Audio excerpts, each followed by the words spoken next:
Does this really count as indie, you may be asking?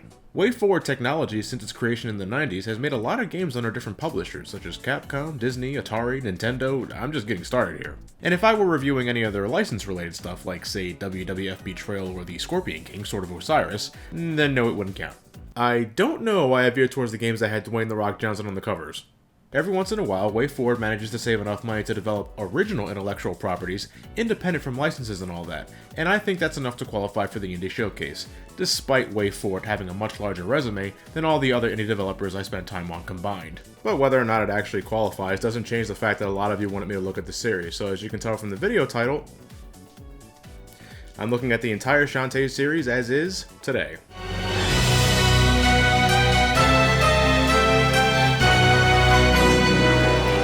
And we start off with the original Shantae on the Game Boy Color, and let's make this clear right now. You're not buying a physical copy of this. I repeat, you are not buying a physical copy of this. It costs less to get a Wii U with a few games. It costs less to buy a 3DS alongside the eShop version of Shantae. It's 2002, the Game Boy Advance was already out for a year, and here comes this new little IP from Wayforward for the Game Boy Color. Well, I mean, even after a year, kids were more likely to own a Game Boy Color than the new Advance, so it makes sense to release it on the platform with a bigger install base. The problem was, everybody's minds were on the Game Boy Advance. Backwards compatibility be damned. Shantae was a commercial flop. Critics enjoyed it, but it sold like shit, so you know what that means? There you go. I've only known Shantae for nearly 3 years now. Nintendo Power was covering Shantae and the Pirate's Curse in November of 2012, and I liked what I saw from the screen caps in the article. I looked up the first game, saw the price, said fuck that, and went straight to an emulator. My thoughts? Well, that's what this video is all about. Shantae is a half-genie, half-human belly-dancing girl that lives in Scuttle Town. It's a bit of a fixer-upper, but the townsfolk seem nice and seem to appreciate Shantae and what she does for the place, for Shantae is also Scuttle Town's guardian. It's her duty to protect the town from outside threats, and soon one appears in the form of Risky Boots, a pirate looking to steal the steam engine created by Shantae's uncle Mimic in an effort to rule the Seven Seas. Risky successfully steals the device and makes a getaway, but Mimic tells Shantae it won't do Risky any good unless she also obtained the 4 elemental stones to power the steam engine up. I'm surprised Risky didn't think of stealing the elemental stones before snatching the steam engine, considering what they could do according to the game. I mean, the dribble stone is said to create an infinite amount of water, and the sizzle stone can produce unlimited heat. I'm sure with enough effort you can make doomsday devices out of those two. So Shantae travels across Sequin Land to collect the magical stones before Risky does, dancing to access new abilities and using her hair as a makeshift whip. The ultimate of headbangers, folks. I'm kinda getting a headache. Yeah, her hair is like using a whip in Castlevania. I just wish there was a way you can make her hair longer. Hey, she's half genie, it's within her power, right? Well, if this is all she has, then I guess she can do worse. Some enemies take forever to kill though, and it's worse at night, where their health practically doubles. Yeah, a day and night system like Simon's Quest. There's no annoying prompt, thankfully, and it doesn't really affect anything other than mooks getting beefier health, so it's merely cosmetic most of the time. How about one more for the Castlevania parallels? There are also secondary weapons and items you can purchase from the shop, activated by pressing up and the attack button simultaneously. Most of the items are bought in bulk, so you can walk away with about 50 of them without breaking the bank, but please try not to break that bank anyway. Getting money in Shantae can be a pain either because you have to kill a shitload of things with meager payoffs, or repetitively play the town minigames to earn big dough if you manage to win it all. Look, if you were to ask me, unless it was mandatory for a key or something, I feel comfortable just straight up ignoring enemies. I stock up on invisible creams when I can, and then I just run past everything. I don't find much reward in killing things. I'm a half-genie pacifist because more often than not, it isn't worth it. And since I'm not spending time fighting, I can focus my attention on other details like level design. And I gotta say, besides the labyrinth to explore for the elemental stones, Sequin Land is kinda dull. Because of the Metroidvania-esque design of Shantae, I'm encouraged to bask in my surroundings for health upgrades and the like, but Sequin Land doesn't offer much more than that. Everything else is bought in shops, structured in similar rotating screens, so again I find myself running past everything just to get to the next town or dungeon. But even traveling comes with some issues. The screen's too close to Shantae for me, and on my first run my playthrough could be summed up as Shantae Leaps of Faith. Yeah, I know where to land now, of course, but will you?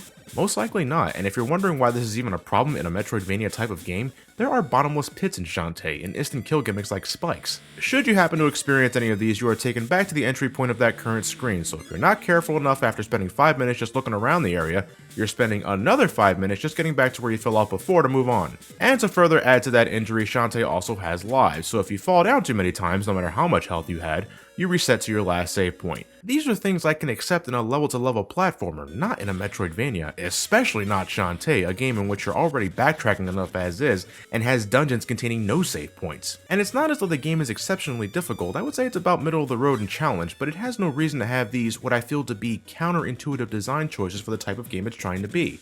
Does it want to be Metroid? Does it want to be Zelda 2? I'm not sure, but I can and will say this is a damn good looking Game Boy Color game. And as you certainly noticed by now, Shantae is amazingly animated for the hardware, and everything else, whether it be friend or foe, are detailed in a similar manner that makes for a visual treat.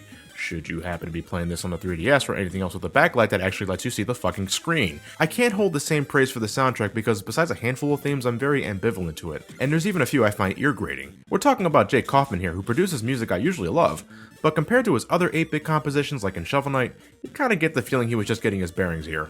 So when you discover them, Shantae can dance to transform into different animals. You got the monkey who can scale walls, the elephant that can break through barriers, the spider that can climb walls, the monkey for some reason cannot, and the harpy that just straight up flies. These are primarily used as transportation because with the exception of the elephant, you can't even attack in these forms without going out of your way to find the appropriate upgrades first, which I find very odd. I shouldn't need an upgrade to swipe with my monkey claw, that's silly. And if you somehow own a physical copy of this game and plug it into a Game Boy Advance, you can purchase the Tinkerbat transformation, which is like the monkey, elephant, and spider form combined, and it's awesome. But it's not like it's impossible to attain on the Game Boy Color, you just have to use a debug code to get it. Assuming you can work this out. Look at this, it's like an alien language to me. How the hell do I figure out what's what? Ah, okay, the numbers probably represent different areas I can place Shantae in. Holy shit, it gives you everything. I like how I can place Shantae anywhere I went when using this. It looks so goofy, like a mind-controlled Superman chasing Terry McGinnis. Sorry about that. You know, using different animal forms to open up the world is something I'm down with. Hey, Alucard did that in Symphony of the Night, and I love that game. There's just one thing I don't like about this, and that's the physical method of transforming, and it's an unfortunate consequence of the hardware the game was made for. You have to dance to transform, and you dance by pressing the select button and hitting the correct inputs on the D-pad and face buttons until you transform into a flash of light. Your animal forms are essential for progression, which means a lot of dancing, which means a lot of pausing. If you're looking for something with a decent pace, I don't think you'll find it here in Shantae. But most of the dungeons are pretty neat in design, and they are the most interesting places in the game for me. I like this color switching mechanic of the Desert Labyrinth. It's very simple, I'm aware, but I think it's a cool use of what the Game Boy Color can do. You zigzag a little too much for my liking when exploring the labyrinths, but the puzzle solving, key grabbing, switch flicking tropes make sure I don't doze off when playing, and I'm okay with that. I'm just not okay with a lot of other things, and I can't recommend Shantae because of that, as both an entry point for the series and as a Metroidvania.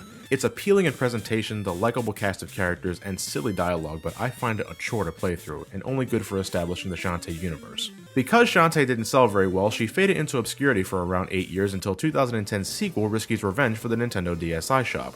There was a Shantae for the Game Boy Advance in the works at one point, but because Wayforward couldn't find a publisher, it was scrapped. The version I'm playing is the Director's Cut you can find on Steam and the PlayStation 4. It introduced a magic mode, unlocked after completing the game once. Your defense is absolute shit, but you have a lot more magic power to use for your sub-weapons, since they're no longer single-use items, and I find it really fun to abuse. I'm going to use this costume because the sub-weapons are awesome and the more I can use them, the merrier. Shantae's default attack is still her hair, and it can be upgraded this time for added damage and speed, but like everything else, you gotta buy that stuff first. Money is more common this time, so that shouldn't be too big of a problem, and I'm glad they just gave us an option to upgrade her hair at all. So if you couldn't tell by the subtitle of this game, you stop Risky at the end of the first game and she's not too happy about that. During a Relic Expo, Mimic unintentionally unveils an ancient lamp that Risky Boots immediately steals for herself for unknown reasons. Shantae attempts to get it back, but gets knocked out for her troubles and ends up getting fired for not doing her job. That doesn't really mean anything though, because Shantae wants to stop Risky anyway, and to do so, she has to locate the 3 magic seals that contain the lamp's hidden power.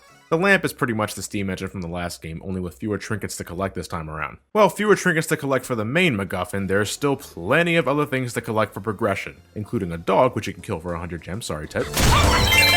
There's Tasty Meal, a deed for the town, 3 separate items to make a latte, 3 separate baby squids to unlock a power-up needed to reach the last area of the game. Yeah, you're gonna be zigzagging like you wouldn't believe just to get to the next area, and I wouldn't have so much of a problem with that if Sequin Land weren't so small this time. The world's like half the size it was in Shantae 1, and there's only 2 dungeons. I don't count the battle tower for the second magic seal, because it's not a dungeon, it's a gauntlet of bad guys that isn't brain taxing or as long as the opening dungeon or the dungeon that precedes it. I know, it sounds weird for me to be pointing out the smaller world as a negative, as I said earlier that I didn't enjoy Sequin Land in the original Shantae, but it wasn't the size that was the issue, it was the lack of anything interesting in the world. I'm all for sizable worlds, just give me stuff to do in them, and yeah, there's stuff to do in here I suppose, but it's all fetch this or fetch that, and the small world means I'm revisiting areas repeatedly in a very short amount of time. If you watched the Risky's Revenge commentary on Brain Scratch Comms, you may remember that I said Risky's Revenge felt unfinished. Once again, smaller world, only 2 real dungeons, concepts that are introduced but never really fleshed out, like the plane shifting you can do in Scuttle Town and Tangle Forest, but nowhere else. And the ending sort of sneaks up on you. When I got to Risky in the time I did, the first thing I thought was, oh, well, that was a thing. Some concepts that Risky's Revenge introduced were taken from the planned Shantae sequel on the Game Boy Advance, a game that was going to initially contain over 6 towns to visit and about 6 dungeons, and I read that originally Risky's Revenge was an episodic game, and despite Wayforward saying this is the full adventure, it still feels like a chapter of a bigger game that never saw the light of day, and I'm not gonna lie, it's a bit distracting. And my apologies if I sound like I didn't enjoy this game. I should clarify, it's not a bad game, it's fine enough as is. Risky's Revenge may be lacking in content, but it fixes some problems I had with the original game.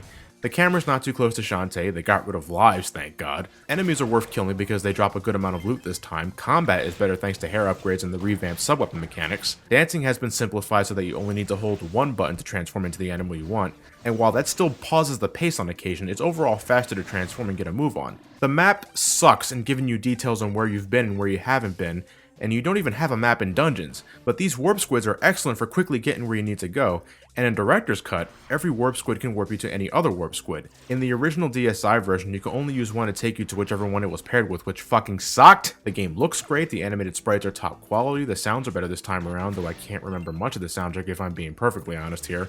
The dialogue is humorous, character interaction is great, Risky's Revenge is fine, but I think it's barely worth its $10 price tag. It's over before you know it, and it feels like an unfortunate victim of troubled development. Yes, it could have been a lot worse, but it feels like it could have been a lot better too. Now for Shantae and the Pirate's Curse, the latest in the series, just released last year for the 3DS and the Wii U after what felt like forever, and now it's also available on Steam. This time we got 2 developers, Wayforward of course, and Inti Create, who you may know for the Mega Man Zero games, and Mega Man's 9 and 10, games I covered about 2 years ago. With 2 solid developers on board, it gave me hope that this would be at the very least a good game. At the end of Risky's Revenge, Shantae was converted into a full human after her magical powers were stripped away by Risky using the power of the magic lamp. Shantae's magical half became this evil-looking copy of our heroine, which Shantae promptly destroyed, causing her to lose her magical powers forever. Now living life as a human who doesn't even own a bathtub, Shantae is soon called to action once again when Risky suddenly shows up to confront Shantae concerning the location of her weapons and why one of her men is locked inside Mimic's workshop. Shantae has no idea what's going on, but soon a dark magic envelops the Tinkerbat, transforming it into a grotesque creature that Risky deduces as a sign that the Pirate Master is slowly returning. A vile creature that was defeated by Sequinland's genies a long time ago, and Risky's former mentor. But Risky doesn't want him back, and neither does Shantae. He sounds like a jerk, so the 2 reluctantly team up to travel across Sequinland to collect all of the dark magic around the place and prevent the return of the Pirate Master. And since Shantae no longer has magic, her dancing and animal forms are replaced by Risky's scattered equipment. It's fine, Risky's totally cool with it.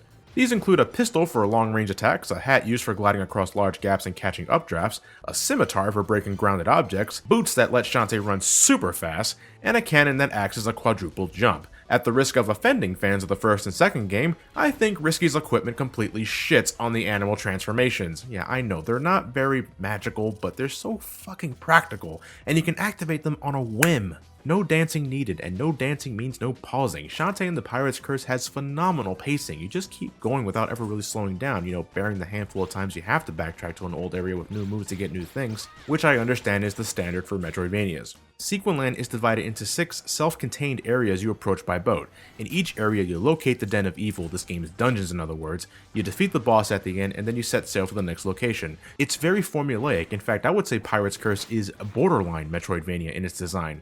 Like, you still use upgrades to continue your grounded voyage and find new places and old locations, but it's also more about how the current area challenges you in their own unique ways. In one land you use stealth to avoid detection from the guards, in another you're carrying your friend through dangerous obstacles while avoiding contact with everything but the very air you breathe. Pirate's Curse constantly changes the scenario. No land is alike, creating a fresh experience each time while remaining a fast-paced 2D side-scrolling action adventure. And that's just covering the areas before the actual dungeons. Every location has one, and like the Zelda franchise, it's about finding a specific tool, namely the pirate equipment, and using it to finish the dungeon and defeat the boss. It follows this groundwork from start to finish, adding more and more layers of complexity as you discover more equipment. And to further complement that, Pirate's Curse sports a map that veterans of this sort of genre may be familiar with, doing a great job informing you of where you are and where you have to go to. What the fuck? Mother of God!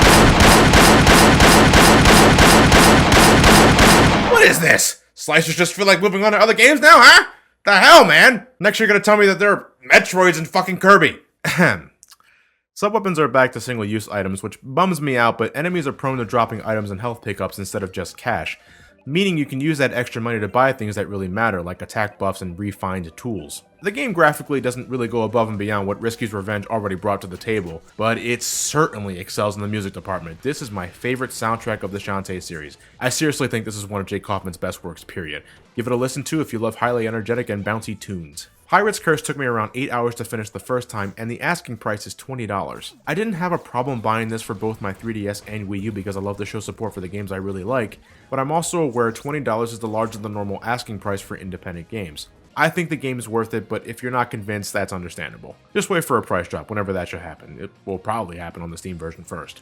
I'm torn, I really am. I love what Pirate's Curse did for the franchise because, in case I wasn't blunt enough before, the other two games aren't what I call A+, but I know this is probably the only Shantae game that'll play this way. The defining aspect of Pirate's Curse is the use of the pirate equipment, and spoiler warning, by the end of the game, you give it back to Risky. I love this game because of how well the Risky tools complement Shantae in combat and exploration, but I know the next game in the lineup, Half-genie Hero, will return Shantae to her belly dancing antics and animal transformations, and I'm hoping they're incorporated well enough so that I won't immediately miss the Risky equipment. Half-genie Hero is not due for about another year, I think. I love the way it looks so far, but we'll just have to wait and see what the verdict is when it finally comes out. You know what? I think I'll do some ritual dancing to ensure Half-genie Hero is a good game. Come on, join me! You're like making a spirit bomb, only there's no spirit and there's no bombs to speak of whatsoever. Unless, of course, Half-genie Hero bombs, in which case the sequence becomes very sad in hindsight. But thank you guys for watching my videos. Hope you guys look forward to the next one. Have yourselves a fantastic night, and take care.